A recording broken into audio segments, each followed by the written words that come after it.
स्वागत है आपका बी न्यूज नेशन में। मैं हूं आबिद हुसैन शेख। सिंदगी में केएसआरटीसी बस पलटी, 35 से ज्यादा यात्री घायल। बीजापुर जिला सिंदगी तालुका बड़गानूर के पास घटी ये घटना।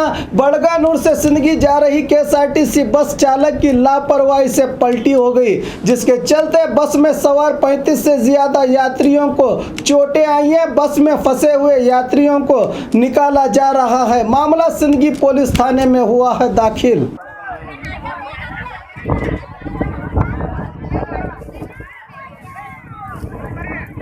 भारी पुणे हाँ हाँ हाँ शांति चलो चलो चलो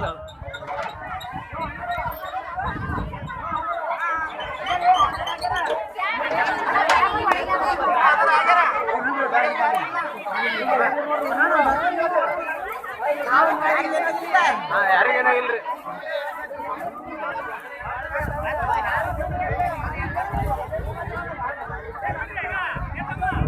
और खबरों के लिए देखते रहिए B news nation. B news nation के लेटेस्ट न्यूज़ों को अपने मोबाइल में देखने के लिए यूट्यूब में बी न्यूज नेशन के चैनल के सब्सक्राइब आइकॉन को दबाएं और फिर बेल आइकॉन को दबाने पर आप लेटेस्ट न्यूज़ों को देख सकते हैं।